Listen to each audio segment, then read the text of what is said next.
welcome back to Tech Total Access. I'm your host, Alexis Craighead. Once again, we have a lot of football for you this week. Matei Sis and David Jones were at practice this week and got to talk with lots of coaches and players. Rachel Franks was at the scrimmage on Saturday and is going to break down what happened and how the team looks for the upcoming season. Take it away, Rachel. Thanks, Alexis. In the second spring scrimmage, the offense dominated the defense, scoring 10 touchdowns with 566 total offensive yards. 6 of those touchdowns were passes. Michael Brewer was back after being out last week with a back sprain. He went 10 for 14 for 256 yards and had 5 passing touchdowns. He even had 1 rushing touchdown that was 1 yard. Brandon Motley also had a good day. He had a 60-yard touchdown pass to Bucky Hodges and 2 rushing touchdowns that were both over 50 yards. Hodges had 3 touchdowns during the scrimmage, while receiver Cam Phillips had 2. Isaiah Ford had the other touchdown catch, which was a short screen that he took 60 yards into the end zone. The other rushing touchdown came from Stephen Peoples, who went 60 yards to score. While the offense certainly made the defense look bad, it was mainly the second-team defense that allowed all the scoring. And because of all the defensive injuries, the second-team defense is more like the third-string defense. However, the number of big plays they allowed was ridiculous. The defense was able to record 11 sacks. Deion Clark and Woody Barron were the stars on the defensive side. Clark had 6 tackles, 2 sacks, and intercepted Andrew Ford. Barron had 6 tackles, 2 sacks, and recovered 2 fumbles. On special teams, C.J. Rivas blocked a punt and Ronnie Van Dyke took the ball in for a touchdown. I got to talk to players and coaches after the scrimmage. Whatever seen in the scrimmage, that's good and bad. A lot of young guys, different guys, making the long plays, and then you always got to give credit back to your offensive line if things are happening good. And then defensively, I think taking their responsibility and making tackles, and you miss a tackle out there in the secondary, and all of a sudden it turns into a long play. But as things, we'll get those things corrected. But you feel good when you feel like you got a threat, and again, most of the guys that's doing it's young guys. Peoples steps in there and makes a couple of guys miss, and McMillan. I was talking about him the other day, and Peoples too, and DJ Reed. He didn't. I don't know how many he had, but he didn't have too many opportunities where there was a hole. But I like where we are as a football team. I thought Brewer handled himself well, and kind of does what Brewer does, and pulled it down and got good yardage running a couple of times, and Brewer's steady as a rock. And I mean, just solid, steady, smart, does a good job being accurate with his throws, and so good quarterback. And the good thing is, second year is going to be, you've got a chance to be a lot better even than he was first year. Well, we'll look at it. I mean, we had more big plays against us today than I've seen in a long, long time. Part of it goes back to a young secondary. They've got to protect their leverages, all those kind of things. It goes back down to technique and fundamentals. I was talking to Tori, and he said maybe they'll listen now. So that's part of it. We got a lot of young guys playing on our side of the ball right now. Offensively, they're doing a nice job, but there's just a lot of big plays, particularly that second defense right there in particular. A lot of big plays. So, but hopefully they'll see themselves, correct it, and see that they've got to take that next step then. So but that second group's a long way away right now. So there's a big gap between that first unit and that second unit, particularly I'd say in the perimeter, particularly there. So. There were some things that we did I thought that were good. I thought that at the end of practice we ran the football, which that's a huge emphasis for us. We got to get our second group better. Our first group hasn't arrived yet, but you saw some stuff with toughness. The first group, I think, took care of the ball. I think we had a fumble, 2 fumbles, and I think Ford had an interception, if I remember correctly. So we got to get rid of the turnovers. Pre-snap penalties with the first group was better. Second group, I have to look at the stats whenever I get them, but it appeared to be better. But just like I said, there's the good and bad and ugly. There's some things that we did good, and there's some things that obviously we got to improve on to get ready for the season. Oh, I just had a little strain, and it was something where I just needed to do a little bit of rehab and rest a little bit to get it back to 100%, so I just wouldn't keep re-aggravating. And if sitting out 1 week of spring ball was the price I had to pay, that's fine. These last 3 weeks are the most important anyway, so I'm happy that I'm back. I feel good, and looking forward to the next couple of weeks. It's pretty intense right now. Pretty much everything that we do, he's putting a lot of pressure on us, whether it's when we're just doing walkthroughs without any of the linemen or receivers or running backs, having to know where everybody goes, and he's yelling the whole time, and having to make the right reads when there's nobody out there, just based off what he's saying is, that's just kind of an example of how it's, been lately. Every little mistake is a big mistake. Just really focusing on grading out really well, and moving the ball, but also doing the little things right. Little steps. Taking 5 steps instead of taking 6 steps. Stuff like that. It's very nitpicky right now, and I think it's going to help this football team. Expect starting beginning. Second scrimmage of the year, we still trying to find our ways. Even though I played last year, Coach Foster still want me to do different things. He's still changing plays up from last year, so always being technique sound and just having fun with the friends out there. So rough after Coach Foster been talking to us. He was just like, I never seen nothing like this before. All the big plays we gave up, he was like, we definitely got to correct stuff. But it was just a lot of young kids in there for the first time. We put in new stuff last week, so we're just trying to just fix everything and just fix the little things, and everything should be all right. Overall, I think I had a pretty good day. I mean, there's still some things that I need to clean up, I need to work on. I remember it was one block that the DB kind of knifed me inside, and I'm not really worried about the catch. I had one on the sideline that I missed. I know I'm going to catch the ball, so I'm not really worried about that, but overall, it was pretty good day.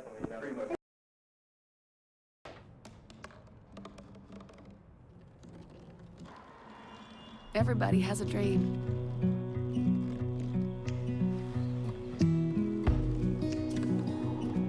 Mine was to see the ocean. And with a little help, I made it.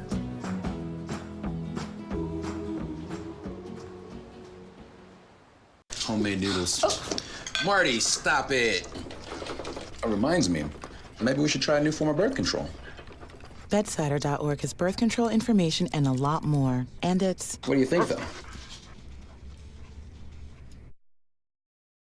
Definitely had adding to the quarterback, say like the running back stayed in the block, just adding to the quarterback, adding to the blitz or whatever. That I definitely needed to improve on that, and also my blitz, like my moves. So definitely trying to work on that too. Is there a guy here who... It's a little different, but Harlan Fisher puts you in mind more of Alonzo Tweedy. He has that type of body type, and a little bit of that. So have some experience dealing with guys of that size, so that's not a big factor. Just want to... He's at a different realm than Monty because he's trying to understand the defense and learn it from the whip position. So that's his whole objective right now. What did the coaching say? I know how much he played. How much was it? It was about 100 plays, out of a 300-play season. So, it depends on the team. You got teams like Miami who like 2 tight ends, Boston College, they like 2 tight ends, Pitt. And it's more about the game. There are aspects of more physical game, whereas you play the East Carolinas of the world who's pitting 4 receivers on the field, the Marshalls, and that's where the game's gone to. The game is more of an athletic game. It's basically a basketball game on turf, on grass, and so physical guys who really don't have the athletic ability to run with smaller guys puts them at a disadvantage, especially in what we do. Let me go from the front back. Daddy can bring the load. We know Corey Marshall can bring the load. Luther, we got some guys up front that can bring it. Nigel, we're pretty good up front, obviously. Andrew at linebacker, he's got a good shoulder. Back on my end, CJ's got a heavy shoulder. Who I'm going through corners. Chuck's a big corner, or DB, nickel, whatever in the heck he is. He's got a big shoulder. And Riley's 210 pounds. He's got a big shoulder, so all those guys can bring it when need be. About 8 or 9 right now, and you hope to get it to 10 or 10 to 11, and just you want all those guys to feel like they have a role, and you really want them to have a role, and they'll get out there with some confidence and practice, and those kind of things carry over to the game. I think we have. And I think that attributed to some of the bigger runs in the previous scrimmage. Guys were blocking the butts off downfield, and we hope to continue to build on that. I would love to shout them out. Number one, I seen the strength conditioning coaches. They always preach of us getting lean. They was cheating a little. Coach Ferguson and I seen Coach Nosal. Augie White came by. Bucky, Newsome, I've seen majority of them, because they really do love talking, but I did not know. Must be a hell of an order when they're High ankle sprain. People always talk about ankle sprain. It's kind of nagging, and I was like, before I got it, I was like, man, it's just an ankle sprain. But after experiencing it, it was kind of rough. I couldn't run the way I wanted to run. Like I'm used to being like real fast, and it was kind of like me having to work without my most gifted ability. That's what it felt like. So. Well, definitely I feel way more confident than I did last year this time. I felt like Nijman right now, he's kind of like, whoa, what's going on? But, we're working with him, and I feel like I'm kind of there. He's actually way better than I was last year, and he's a lot tougher than I was. So, I feel like he's got a great future, and I feel like it's so much different now looking at the way that I'm playing against our defense and everything than it was last year. Well, first of all, I think the one challenge is early in the spring when we have to challenge him and understand that there's a lot that encompasses him being in a lot of different spots, and he has to take ownership of that responsibility. Watching more film on his own, reading the notes off the film, because a play could be run and he's playing outside, but he's got to come back and be aware of what the other position tight end may have been doing on that same play. He may not have run it in practice that day, but he may run it in a scrimmage or in another situation. So he has to learn through his actions, but he also has to learn a little bit just visually, seeing what the tight end may be doing on that same play. So he's got to he has to take the ownership of it and the responsibility of understanding that the more places he's playing, he's got to see every play from a lot of different positions, not just the actual position he happens to be in at that particular time. I don't know if I explained that well, but I think that's a challenge for him to have to be able to do that, because he can't rep at three. He may line up in all three spots, but he can't rep them all at the same time. And so he has to be really good and diligent about when we're watching film and making sure he's understanding every spot that he may align himself in.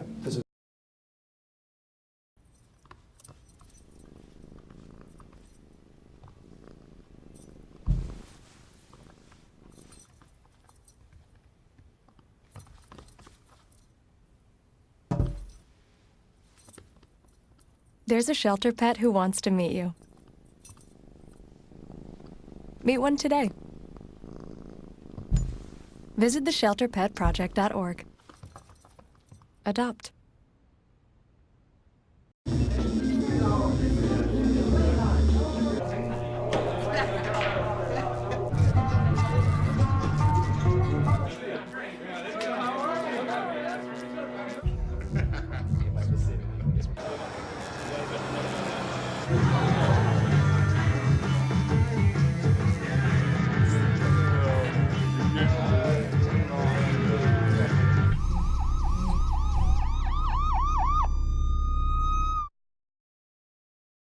Russell are here for some R&R. All right, Russell, so football had another scrimmage this weekend, and offense, surprisingly, was the name of the day. Yeah, they just exploded, which is something you rarely see from the Hokies here in Blacksburg, from such a defensive dominated team. But Brewer had an absolutely phenomenal day.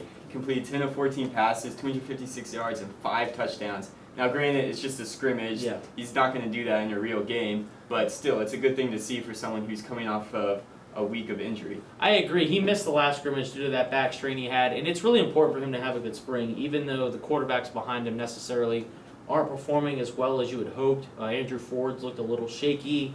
Brendan Motley's looked good in the duties that he's had so far, but I think Brewer needs to solidify this position. I think his performance in the scrimmage helped. Yeah, he played really well. Beamer said after the scrimmage that he was solid, steady, smart, and just did a good job of being accurate with his throws. So I think he's going to be the starter going forward, with Motley kind of playing a similar role they did last year. He played well too in the scrimmage. He had a couple long touchdown runs.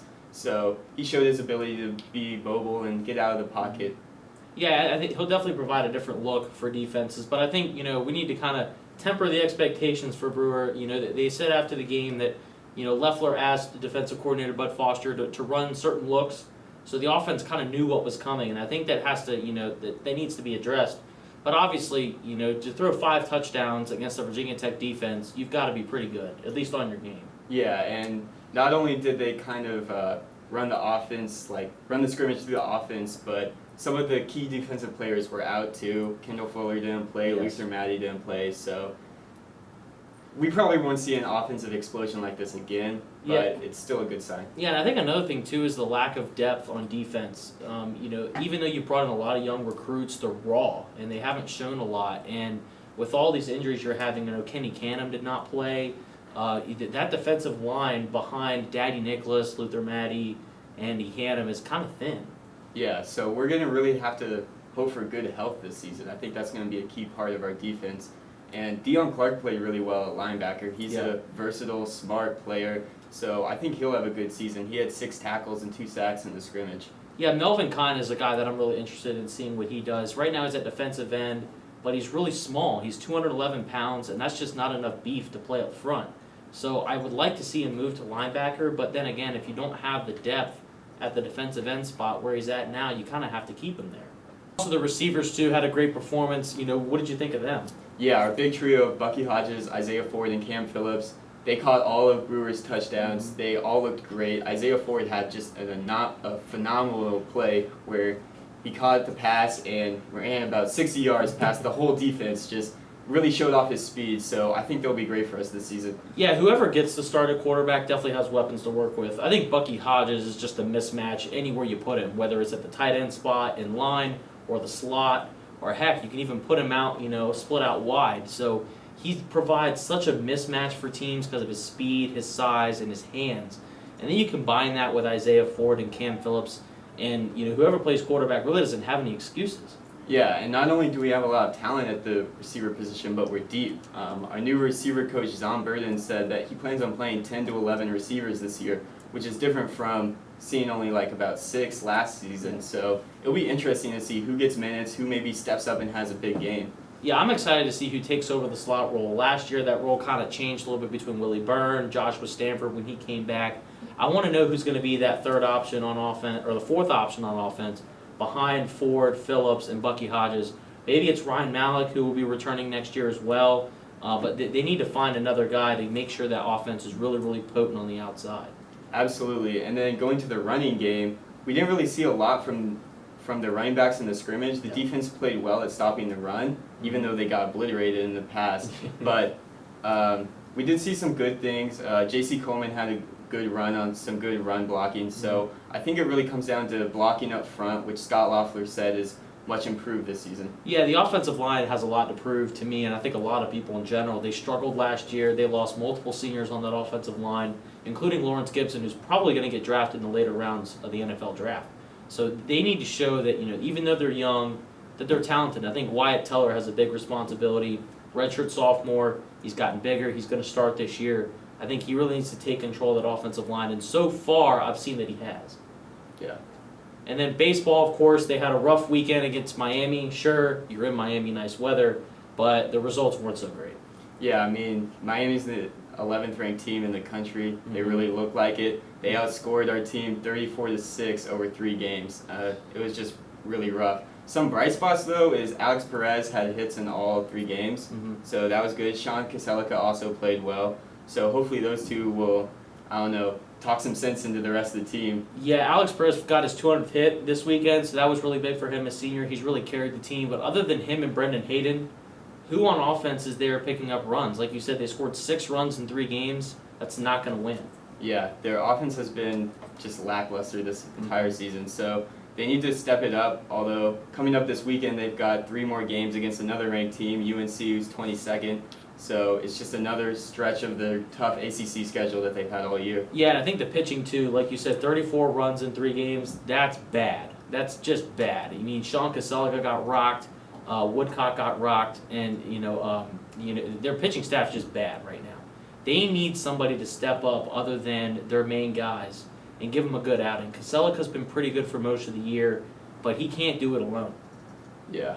Looking ahead after this weekend is their last stretch against ranked teams. They don't have any more ranked teams on the schedule, so hopefully they can kind of pick it up at the end of the year. And I'm looking for them to maybe finish above 500. They're 17-20 now, so that's not unrealistic, but they're gonna have to play better than they have been. Yeah, again, we talked about it last week. It seems that they just can't put the hitting and the pitching together. When they hit well, they don't pitch well. When they pitch well, they don't hit well.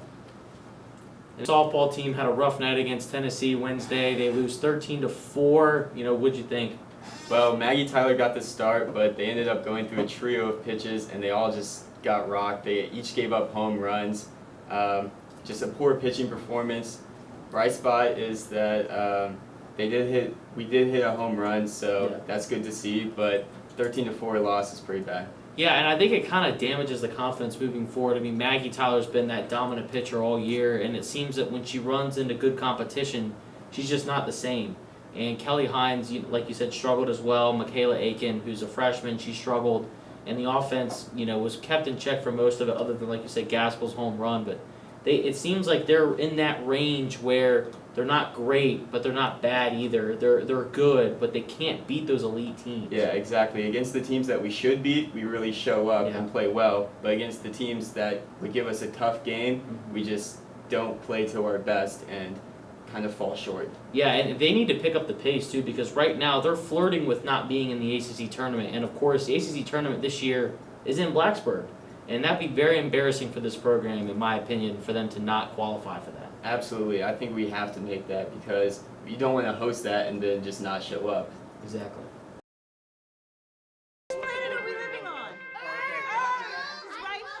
What do you think it would be like to teach? Chances are, you have no idea. Teachers today are breaking down obstacles, finding innovative ways to instill old lessons, proving that greatness can be found in everyday places, and that you don't need to be famous to be unforgettable. That's what it's like to teach.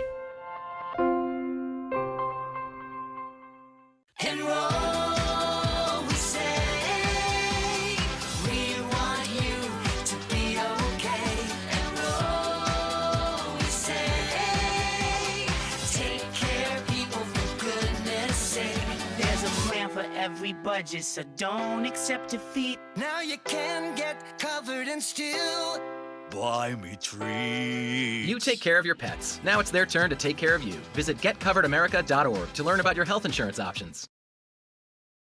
The women's tennis team took on NC State on Friday. David Jones has the scoop. The 42nd ranked women's tennis team dominated NC State, winning 7-0. The Hokies started out strong, getting the doubles point after taking 2 of the 3 doubles matches. Then Tech swept NC State in singles, winning all 6 matches. 4 of Tech's players even finished off their matches within the first 2 sets. DJ got a chance to talk with players and coaches after the game. It's good. NC State is always a tough opponent, and we knew coming into this weekend that we have what it takes to win. It's just a matter of staying disciplined and having that focus. So it was good. I was proud of us. The match was pretty good.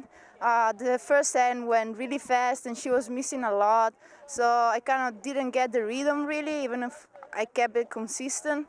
Then second set, my energy just got a little bit down and I kind of relaxed a little, and in particular in these matches, it's so important to keep it up the first games in the second set, in the beginning of any set, and that was kind of the key because she got confident in her shots and she started attacking and keeping the control of everything, the control of the court.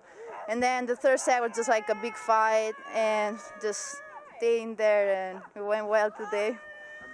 Very, very pleased with the way that the team performed. Every ACC match is always tough, no matter where they are in the standings. And the conditions were a little tricky with not knowing if we were going to be inside or outside versus with the rain and different things. But the girls, I thought, stayed really tough through playing through some wind, having a little bit of a rain delay in there, and just very pleased with the results. It's always good to get that ACC win. The team played again on Sunday when they had another shutout, this time against Syracuse, 7-0. With the victories, the Hokies moved to 13-7 on the season and 6-6 in the ACC. Tech plays again on Saturday when they travel to Charlottesville to take on UVA. And now for your viewing pleasure, here are some bloopers from the show this week. Enjoy! Thoughts? I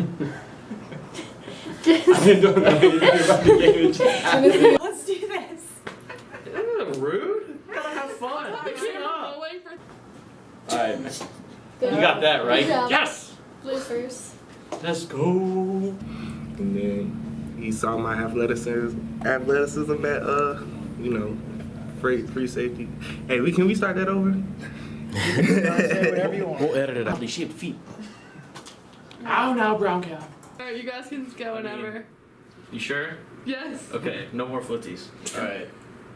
Good, that was one thing. That's going in the blooper reel, right? Yep. So is that. No more footsies. Okay. The shadows look fun. Damn right we do. That's what I meant. Two handsome young men up here. Okay, just, I'll just stay. go. Sorry, with. Stop. Come on, you can do it. Okay. I mean, normally you're distracting, but I'll be fine. Yeah. We're good. Lauren can't be it. I'm just waiting for somebody to hit And that- record. And It's already recording. Oh, well, then they gotta. Wait, Noelle, can you get that light off his This is awful.